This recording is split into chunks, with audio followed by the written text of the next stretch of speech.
Mm.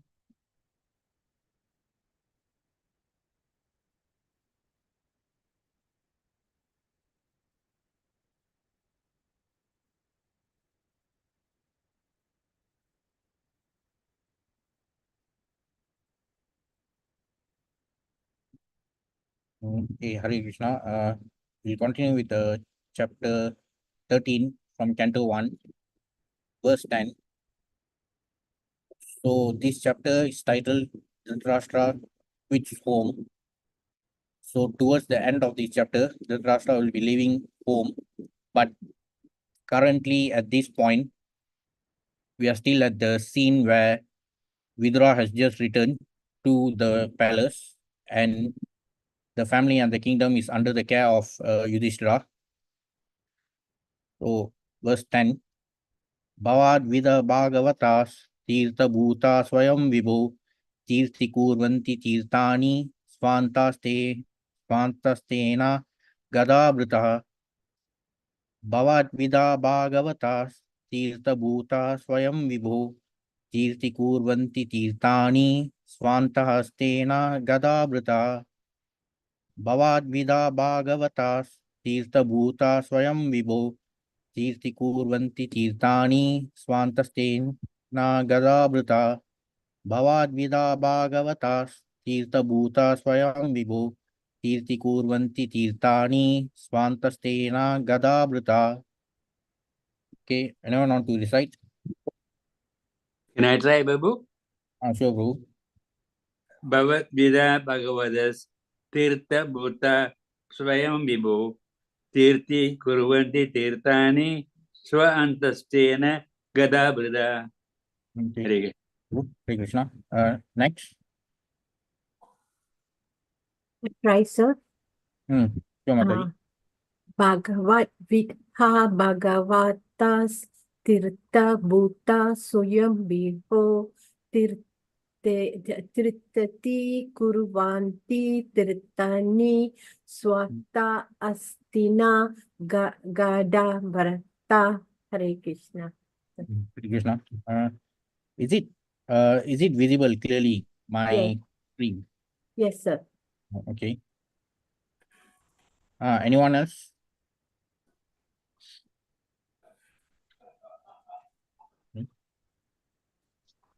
Hare Krishna Prabhu. Hare Krishna.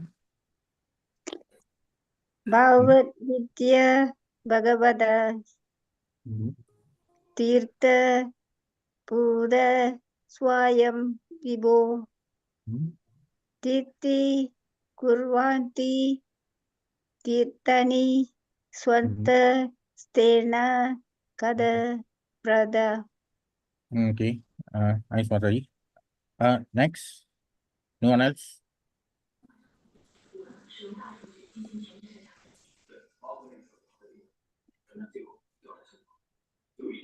Okay. We'll continue with the synonyms. Bhavat Vida Bhagavatas Tirtha Bhuta Swayam Vibho Tirti Kurvanti Tirthani Swantastena Gada Bruta. Bhavat, your good self. Vida, like Bhagavata, devotees. Tirtha, the holy places of pilgrimage. Bhutaha, converted into. Swayam, personally. Vibho, O powerful one. Tirthi Kurvanti, make into a holy place of pilgrimage. Tirthani, the holy places. Swa Antastena, having been situated in the heart. Gadabrita, the personality of Godhead. Okay, so here the term Bhagavata refers to devotees. Srimad Bhagavatam is also known as Bhagavata Purana.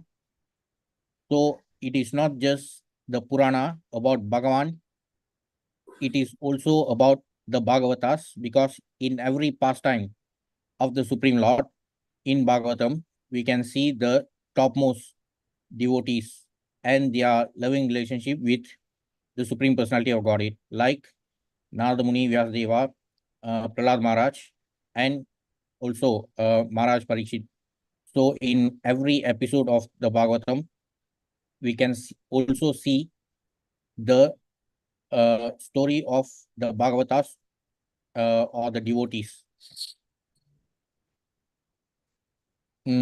and the term Vibhu, O powerful one. So in Bhagavad Gita, chapter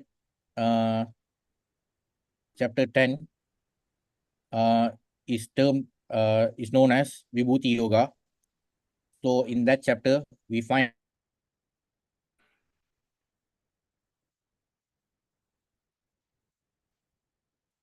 the Supreme Lord described in Gita chapter 10, titled Vibhuti Yoga. So the term Vibhu, translation, my Lord, devotees like your good self are verily holy places personified, because you carry the personality of Godhead within your heart. You turn all places into places of pilgrimage. Okay. Purport. The personality of Godhead is omnipresent by his diverse potencies everywhere, just as the power of electricity is distributed everywhere within space. Similarly, the Lord's omnipresence is perceived and manifested by his unalloyed devotees like Vidura. So, since Vidura has just returned from the places of pilgrimage, so at home, the others are inquiring about his journey, and he's being described uh, as a great devotee who can turn all places into places of pilgrimage. Interestingly, even the first verse of Bhagavad Gita mentions about a place of pilgrimage. Anyone want to specify that place of pilgrimage? Kurukshetra. Kurukshetra. Yeah. Is So it yes, the Kurukshetra? very first verse itself starts with Is it Kurukshetra? apart from Kurukshetra being a place of it was a place of pilgrimage, but especially now we know it as the place where the battle took place and Dharma was restored. So the presence of the Supreme Personality of Godhead made it happen. And apart from that, uh, we also know about this term Tirtha, not just in Sanskrit, in also even in Tamil, we often come across this word like Tirtha Stalam, Tirtha Yatra. So whenever these terms are used, they are often used to refer to a pilgrimage. So whenever we talk about pilgrimage, the general impression is that people tend to think that we go to some famous holy place, especially to uh, especially in places like the Ganga to take bath. But based on the authentic scriptures like Bhagavatam, the purpose of visiting holy places of pilgrimage is not merely to take a dip in the holy waters, but it is to imbibe spiritual knowledge. So, the places of pilgrimage are well known to be places of uh, places of assembly for the elevated personalities. So there are many examples, like even from the very beginning of Bhagavatam, the opening scene of Bhagavatam itself starts with, anyone remembers? Is it Dharmashetra? No, I mean the opening scene of Bhagavatam. Where does it start? From chapter 1 of Bhagavatam, Canto 1. Astinapura. Hmm. Any other answers? Yeah, the discourse of Bhagavatam took place between Maharaj Parikshit and Sukadev Goswami. But Naranya. yeah, Yeah, you are quite close. The bank of Saraswati, Prabhu. Naimisharanya. Naranya Saravini. Yeah. Naimisharanya. Yeah. Yeah. So in Naimisharanya, Sutta Goswami was narrating the Bhagavatam Mhm. as he heard it, as he heard from Sukadeva Goswami. So even the discourse of Bhagavatam is available to us only because due to the inquiry of the sages at Naimisharanya. That's why from the very first chapter itself, we have seen how the discourse started from the inquiry by the sages at Naimisharanya. They were feeling anxious about the fate of Kali Jivas, and therefore that place of pilgrimage, due to those uh, elevated souls who were assembled there, today we are relishing the nectar of Bhagavatam. So, in contrast to the general impression, where people tend to think that places of pilgrimage are just places where we go to take a dip in the holy waters. The actual purpose of going for pilgrimage should be to connect with uh, the sadhus and imbibe spiritual knowledge. So, more important than what is more important than taking a dip in the holy rivers like Ganga, we should also take bath in the holy river of Bhagavad Gita and Bhagavatam. That's why in the Gita Mahatmya also it is said that Maline Nimosnam Punsam Jalasnanam Dinirne Sakrit Gita Mudasnanam Samsara Malanashnam. So taking a bath eliminates dirt from our body, but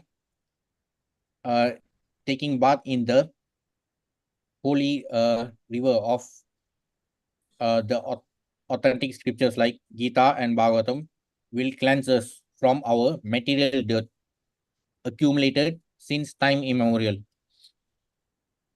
So the main purpose of going to a place of pilgrimage should be to connect with the elevated devotees and imbibe their spiritual knowledge. And therefore, since Vidura has just returned from his pilgrimage, so everyone at home, they are curious to know about what he gained from his pilgrimage.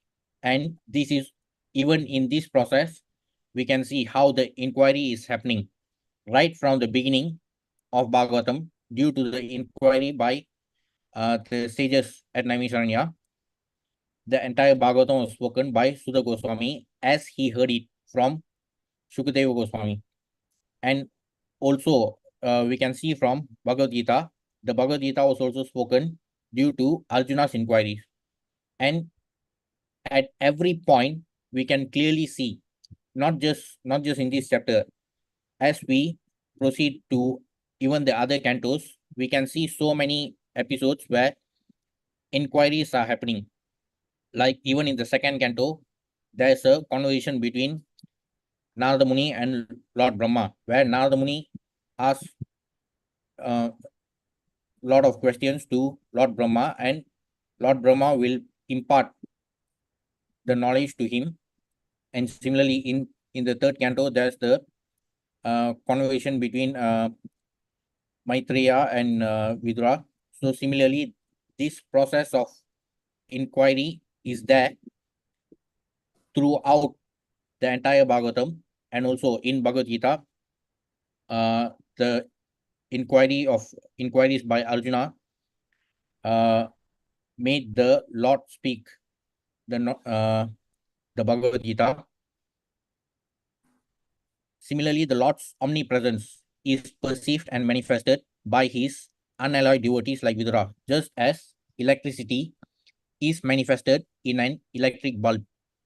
A pure devotee like Vidura always feels the presence of the Lord everywhere.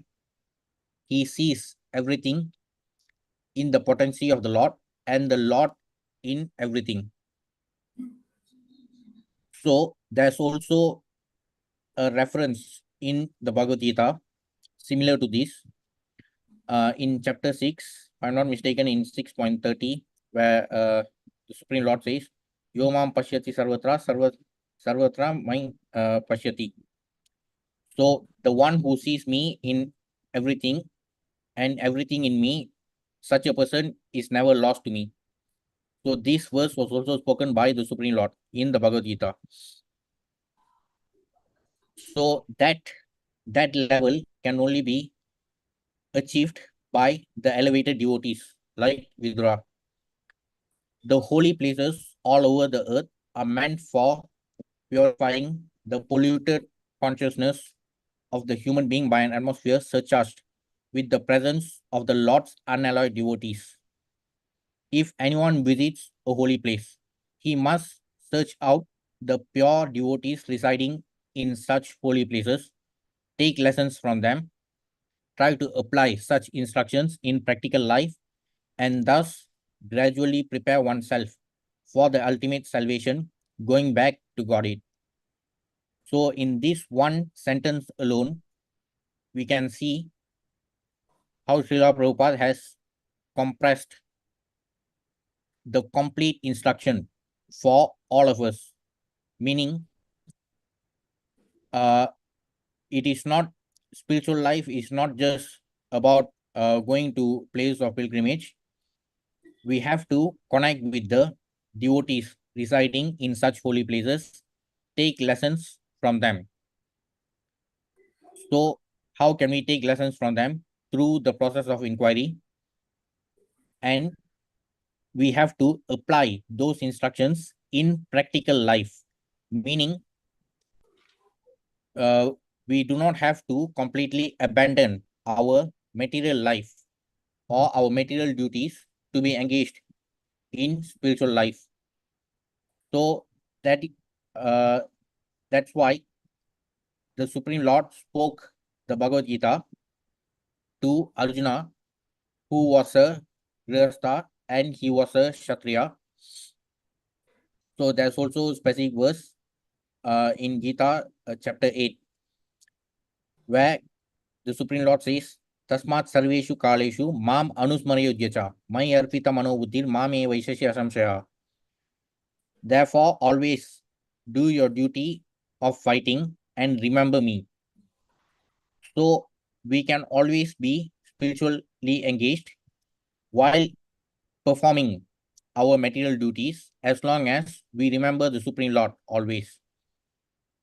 By doing so, we can gradually prepare ourselves for the ultimate salvation, going back to Godhead.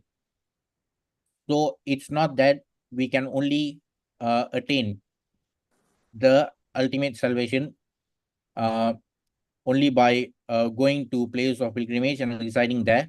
We can continue our material duties. It's just that we have to cleanse ourselves from the material dirt by remembering the Supreme Lord always, even while being engaged in our material duties, as the Supreme Lord himself has instructed.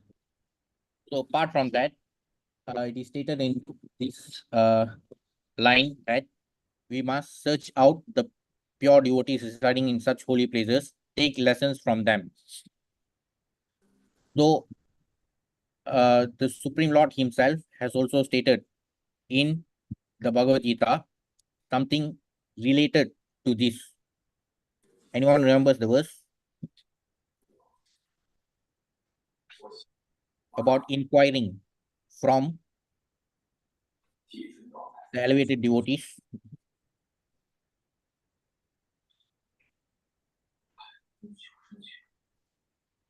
In chapter 4, verse 34.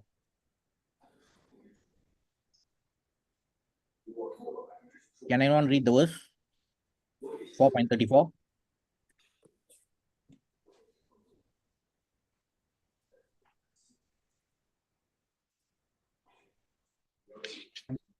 Nipatena परिप्रश्नेन सेवया उपदिशन्ति तेन कृष्णाः. So by engaging in sadhu sangha and by inquiring from them, from the self-realized souls, we can take lessons from them, and the most important thing is to apply those lessons in our practical life. To go to some holy place of pilgrimage does not mean only to take a bath in the Ganga or Yamuna or to visit the temples situated in those places. So Srila Prabhupada is also making it very clear that pilgrimage should not be restricted to these activities like taking bath in the Ganga or Yamuna or to merely visit the temples situated in those places. This is the popular perception. Whenever people think of going for a pilgrimage, they always tend to think about taking a bath in Ganga or Yamuna or to visit the temples. One should also find representatives of Vidura who have no desire in life save and accept to serve the personality of Godhead. The personality of Godhead is always with such pure devotees because of their unalloyed service, which is without any tinge of fruification or utopian speculation. So the word unalloyed service is also reinforced with this part without any tinge of fruification or utopian speculation. So that is what pure devotional service, pure bhakti is all about, without any tinge of fruification. They are in the actual service of the Lord, specifically by the process of hearing and chanting. The pure devotees hear from the authorities and chant, sing, and write the glories of the Lord. So whatever nectar that we are relishing today is all due to the elevated devotees, especially the empowered acharyas of our parampara. It was all due to their efforts. For them, it was not like hard work, because for them they were completely immersed in the joy of chanting, singing, and writing the glories of the Lord, and we are benefiting from what they did in the past. Mahamuni Vyasadeva heard from Narada, and then he chanted in writing. So, which chapter is this in Canto 1? Mahamuni Vyasadeva heard from Narada. Anyone remembers? In Canto 1, the meeting between Narada Muni and Vyasadeva.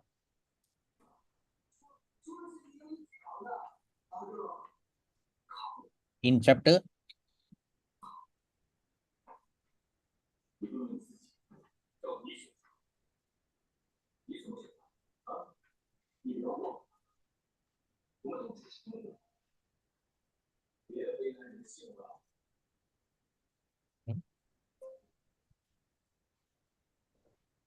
in Canto 1, chapter 5, that's the conversation between Narada Muni and Vyasadeva. Vyasadeva was feeling very disillusioned. Even after compiling all the other Puranas and literature, he was still feeling very dissatisfied, and he was enlightened by his spiritual master Narada Muni. Then he chanted in writing. He composed the Srimad Bhagavatam. Shukadeva Goswami studied from his father, and he described it to Parikshit Maharaj. That is the way of Srimad Bhagavatam. So when the discourse between Shukadeva Goswami and Parikshit Maharaj was going on, Suta Goswami was also attended that discourse, and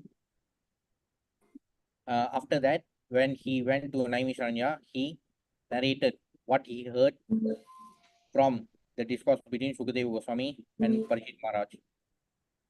So by their actions, the pure devotees of the Lord can render any place into a place of pilgrimage. And the holy places are worth the name only on their account.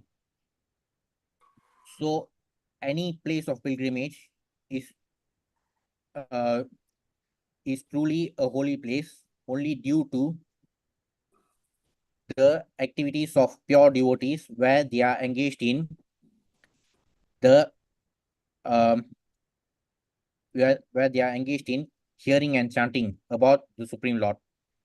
Such pure devotees are able to rectify the polluted atmosphere of any place. And what to speak of a holy place rendered unholy by the questionable actions of interested persons who try to adopt a professional life at the cost of the reputation of a holy place. Okay, certain things just to be reinforced from this purport. At the beginning, there's this description about the quality of the Supreme Personality of Godhead, about Him being omnipresent. So apart from this quality of the Supreme Lord being omnipresent, we also often hear about two other words: omniscient, all-knowing, and omnipotent. So these qualities of the Supreme Lord we can see in many descriptions. Now, the Supreme Lord being omnipresent means that He exists everywhere. He is present everywhere. So there are also many other descriptions about the omnipresence of the Supreme Lord, like He is present. Yes. All pervading Yes. as a super soul, Prabhu. Yes. So the super soul, from the super soul feature, He exists in the material world, but at the same time, He also exists eternally in the spiritual world. So these basic qualities of the Supreme Lord clearly distinguish Him from the jivas. So there's no point in there's really no logic in the Mayavadi argument saying that everything will end in monism or in oneness, because not just in Bhagavad Gita, Bhagavatam, and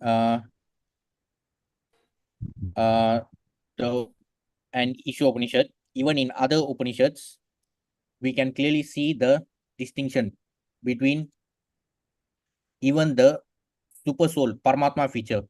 As we know, there are three features of the Supreme Lord, right? The three features: Vadanti tat tattvaidas, tattvam yat jnanam advayam, Rameti Paramatmeti, Bhagavan iti shabjate. So this is the verse from Srimad Bhagavatam 1 to 11. Apart from that, even in Bhagavad Gita, verse 2.2, verse 2.2, the Supreme Lord starts to speak for the first time. So the verse starts with Sri Bhagavan Vacha. So in the purport to that verse, Srila Prabhupada explains about the term Bhagavan according to two perspectives, according to two aspects. In the first half of the purport, Srila Prabhupada talks about the Bhagavan feature as the topmost feature of the three features, starting from impersonal Brahmajyoti, then proceeding to the Paramatma feature, then finally the topmost Bhagavan feature. Then in the second half of the purport, Srila Prabhupada explains about the term Bhagavan based on the definition by Parashara Muni, about Bhagavan being the owner of 6 opulences. What are the 6 opulences of Bhagavan? Beauty, Yeah. wealth, Hmm. power, Yeah. Strength and 3 more. renunciation, and knowledge. Renunciation, knowledge, and One more, Prabhu. uh, fame. Wealth, strength, beauty, fame, knowledge, renunciation. So Bhagavan is the one who has all these 6 opulences in abundance, unlimited. So how can any sane person claim to be Bhagavan? How can any mere mortal claim to be Bhagavan? Because we know that even in this world, the so-called billionaires, we can clearly see that though they may have material wealth, they don't have very attractive physical appearance, and they may not always be famous. Even in this Forbes list, where they publish the list of billionaires, the ranking keeps changing. There are so many ups and downs. Those who were occupying the top rank, they are nowhere to be found after a few years. So all these fallible qualities of mere mortals in this world, they are completely in contrast to the qualities of Bhagavan. So no sane person would claim to be Bhagavan simply because we cannot even have 1 or 2 of the 6 opulences. Even if we have maybe 1 or 2, it will be in very minute quality, in very minute quantity. So that is from one aspect. Then apart from that, we also know about the hierarchy of the features, starting from the impersonal Brahma Jyoti, then Paramatma feature, then the topmost Bhagavan feature. So regarding these 3 features, even throughout the Gita, there are a lot of explanations about the um, differences of these 3 features. Though the topmost feature is the Bhagavan feature, the complete one, and the partial features like Paramatma feature and the impersonal Brahma Jyoti emanate from the complete whole, that is the Bhagavan feature. So based on these descriptions, we can clearly see that Bhagavan is always distinct due to his qualities. And apart from that, there are also many opinions related to the incarnations of the Supreme Lord. People from other schools of thought or even from other religions, they often say that how can God incarnate in such a form? How can God take the form of an animal? How can God appear like a normal human being? So the basic flaw in those arguments is that they are putting restrictions to the quality of the omnipresent, omniscient, and omnipotent Supreme Lord. If they, when they say that God cannot appear as a man, God cannot appear as an animal, or God cannot appear as half man, half animal, they are trying to put restrictions about how God should appear and behave. So that is clearly that's the basic flaw in the argument. They are trying to speculate about how God should be like. So there's also a verse from the Gita in chapter 4, 4.9. Janma karma chame divyam, iyam yo vitti tattvata, tyaktva deyam punarjanma, naiti mameti sorjana. Janma karma chame divyam. So the appearance and activities of the Supreme Lord are purely transcendental. Only those who understand that can attain the Supreme Abode. So for those who put restrictions when they say that how can God appear as a human being? How can God appear as half man, half animal? So they are trying to enforce their restrictions on the Supreme Lord himself, which is clearly nonsensical. So if they are going to limit God according to our own mental speculations, so that is of course in our community it is even more prevalent, mainly because people do not seek knowledge from the authorized scriptures, mostly from cinema, serial, and WhatsApp University. So only by understanding these qualities of the Supreme Lord from the authentic scriptures, only then we'll be able to understand the truth as it is. So another description regarding the quality of the super soul Paramatma feature, it is also described in Atharvana Upanishad. This is also quite a famous portion. Just like in Katha Upanishad, there's a description about the chariot metaphor.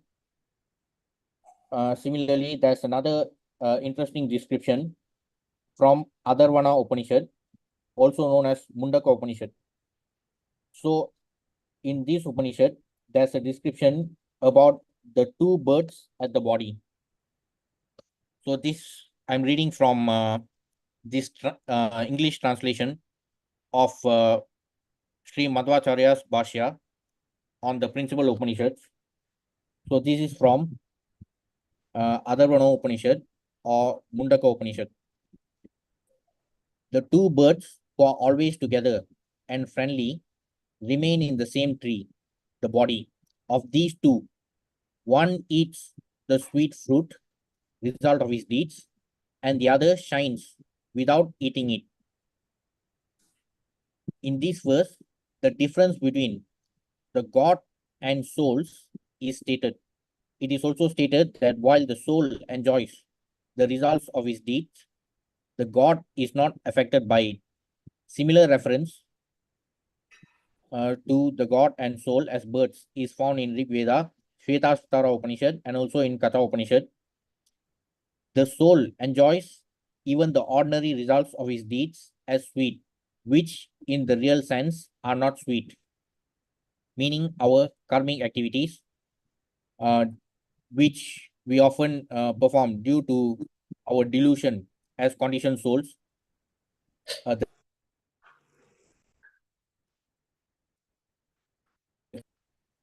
Are often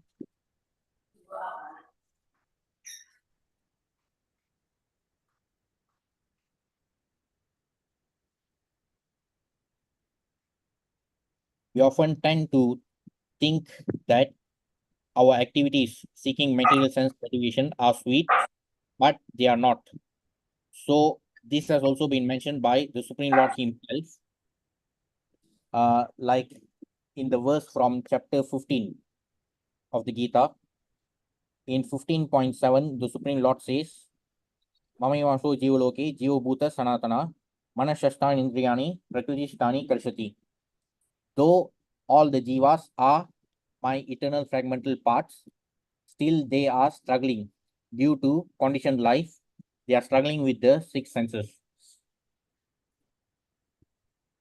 God does not accept the ordinary results of the deeds of the jiva. The position of jiva and Paramatma in connection with the enjoyment of results and deeds, I explained. God will accept only the best results of Jiva's deeds to favor him. In this sense, he is the enjoyer or Bhukta. He does not accept inferior results or the results of bad deeds. In this sense, he is not an enjoyer. The Jivas enjoy even inferior results, which are really not sweet in the sense that these are not for his real good as sweet.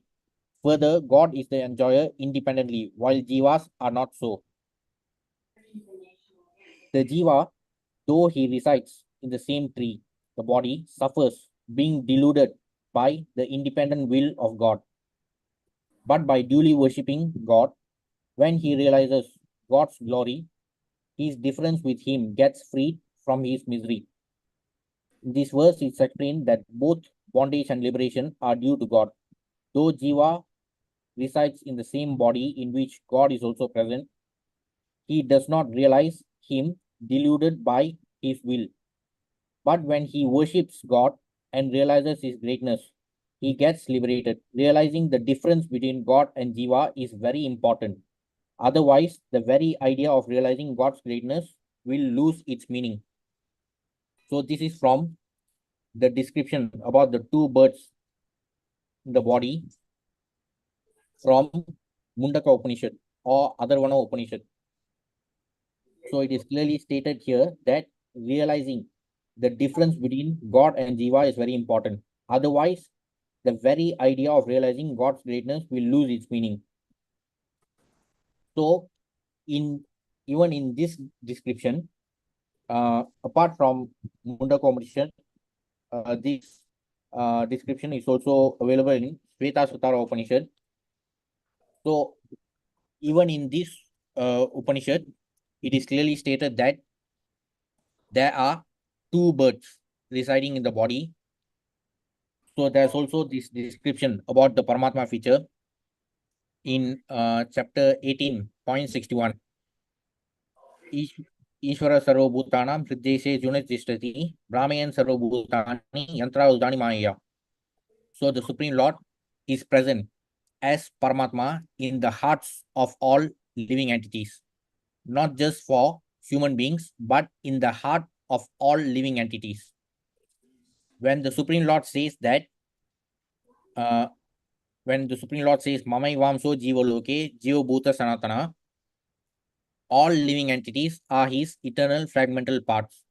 So, all the living entities in this material world who appear to be different only due to the physical appearance are the same jivas who have taken birth in the 84 lakh species of material bodies due to the past karmas and also due to the tendency to enjoy in specific bodies. But for the Supreme Lord, he views all the jivas as the same. For him, the material body or the physical appearance makes no difference. The particular material body was only given to the jivas for them to enjoy according to their tendencies. So when we liberate ourselves from this obsession to enjoy material sense gratification, then we do not have to occupy another apartment. Srila Prabhupada uses this analogy of apartments to describe the 84 lakh species of material bodies. So as long as we have this obsession to enjoy, we'll be occupying a different apartment. So we here refers to ourselves, self meaning the spirit soul. So our spirit soul will continue to occupy different apartments and remain to be conditioned souls under the influence of the three puppeteers, the three gunas, and we have to continue this cycle until we can liberate ourselves from this obsession with material sense gratification. So that will only happen when we turn our attention to the other bird. So as explained in the Upanishad, the uh, the the Jivatma is enjoying the fruit and he is being witnessed by the Paramatma. So based on this observation by the Paramatma, all our activities are being observed by the Paramatma in our hearts, and based on our activities, the Paramatma uh, will accommodate us in another apartment if we continue to be obsessed with material sense gratification. So this is the distinction clearly, even when if we observe carefully in this description from the Upanishad, it is being described about the Jivatma and Paramatma. We know that the Paramatma feature itself is only a partial feature of the complete whole, that is Bhagavan. So even the Paramatma cannot be equated to the Jivatma in any sense. So that is the verdict of what we just read from the Mundaka Upanishad. So similarly, there's also one whole chapter from the Bhagavad Gita. Now currently in our Thursday Bhagavad Gita discourse by Dr. Parikshit Prabhu. So we are now covering chapter 13 of the Bhagavad Gita. So even in that chapter, the distinction between the Jivatma and Paramatma has been clearly explained.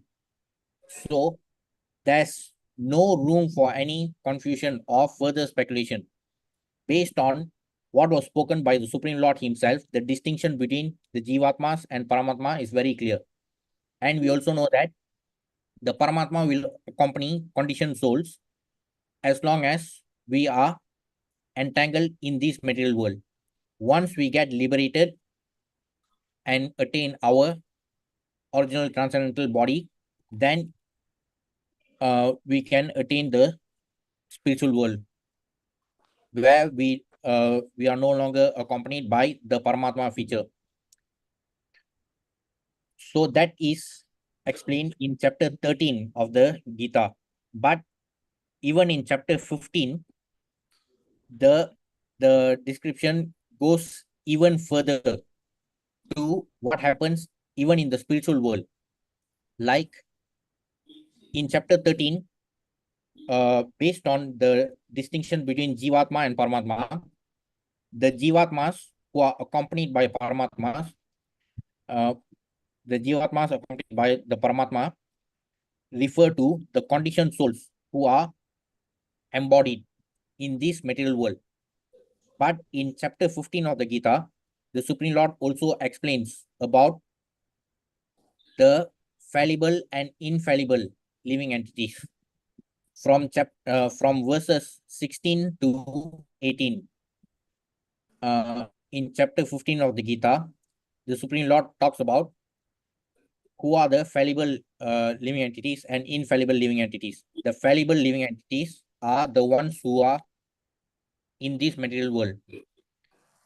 Since we are embodied and we are still encased in this dead matter due to our obsession with material sense gratification, we are still in a very vulnerable position, all due to our own blunders.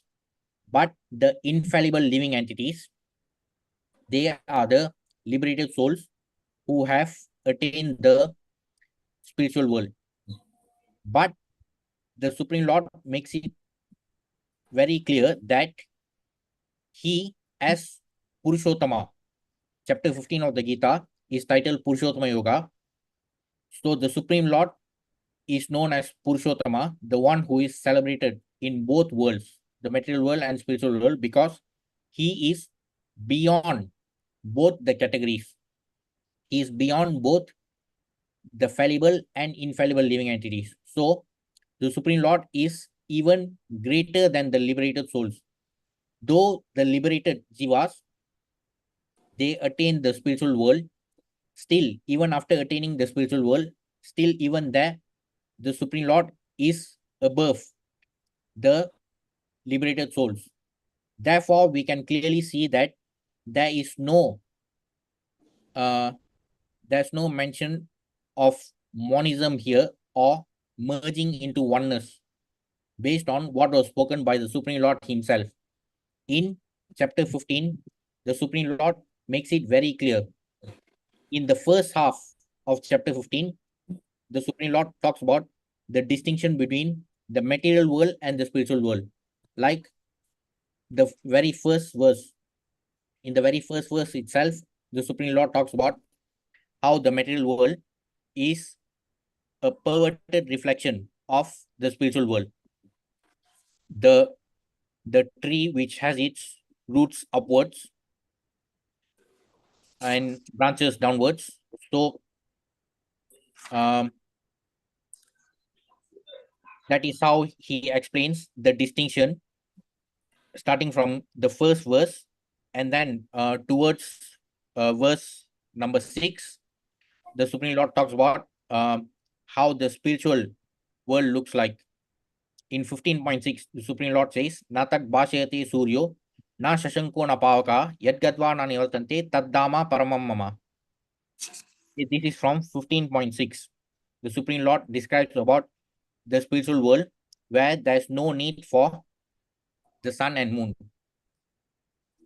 Because why there's no need for sun and moon in the spiritual world? What's the reason? The effulgence of the Supreme. Yes. The effulgence, the Brahmajyoti effulgence itself illuminates the entire spiritual sky. Therefore, there's no need for sun and moon.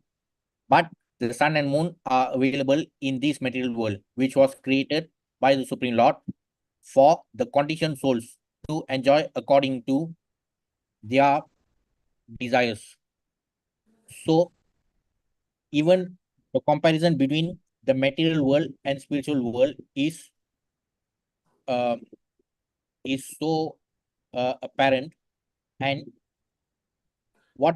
therefore what to speak of the one who is the source of everything that exists, whether it's the material world or spiritual world.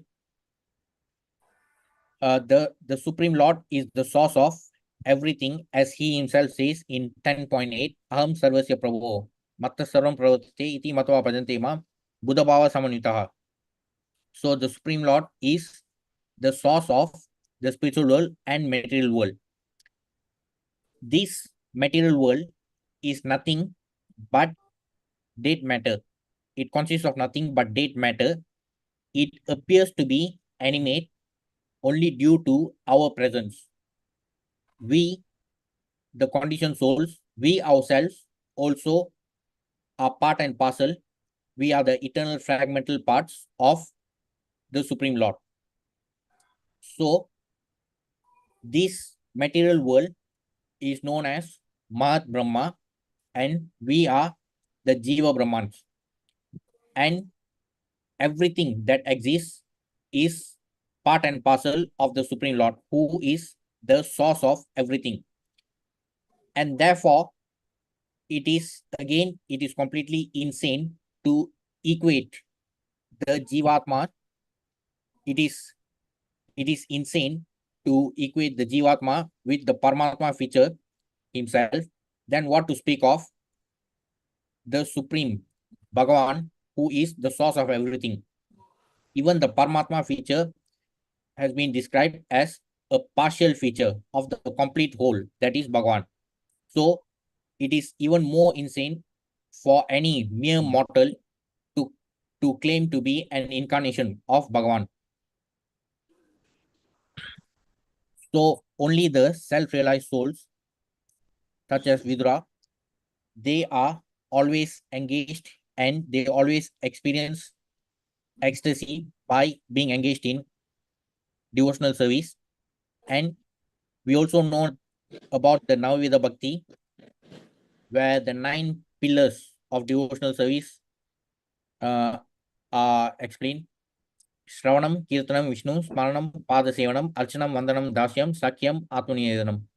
So out of these 9, the first 7, they are known as the Vidhi Marga, and the remaining 2 are known as the Raga Marga.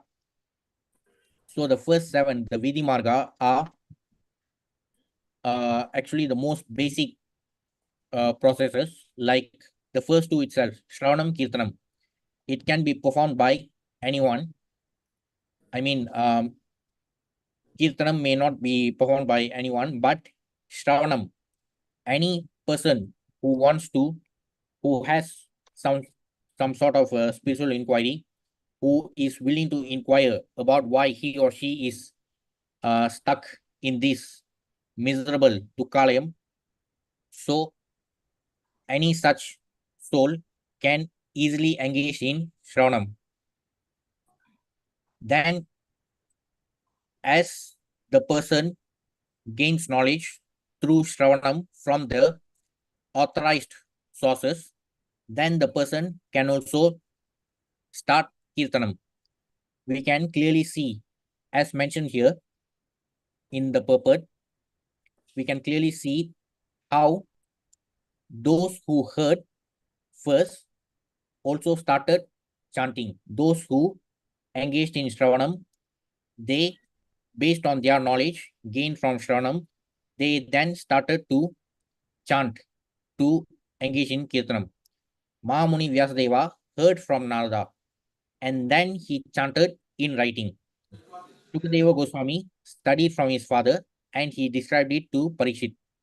Similarly, Sutta Goswami, who was present during the discourse between Sukadeva Goswami and Parikshit Maharaja, he also heard, he was engaged in Shravanam. Then, based on the knowledge gained from an authorized personality like Sukadeva Goswami, he engaged in Kirtanam when he spoke, when he narrated the Bhagavatam to the sages of Naimisharanya. So, based on these 2 simple processes alone, we can easily engage in the devotional service.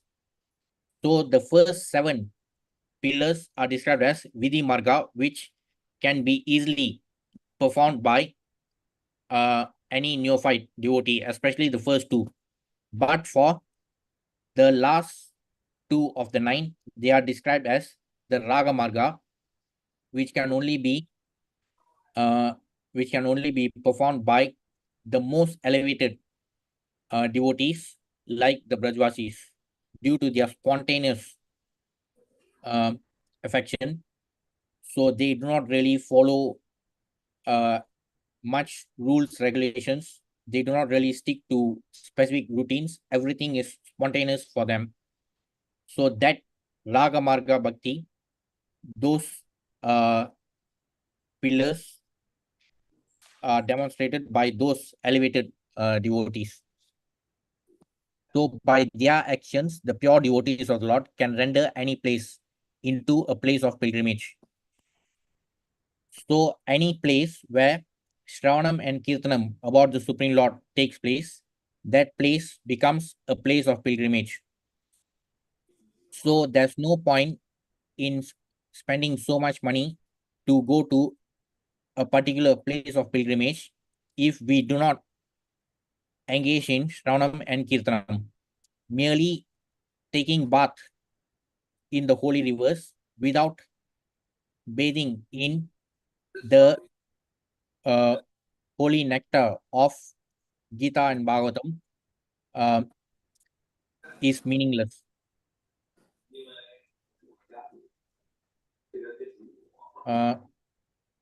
So that's all for today. Next week we'll continue with verse 11. Thank you. Hare Krishna. Thank you, sir.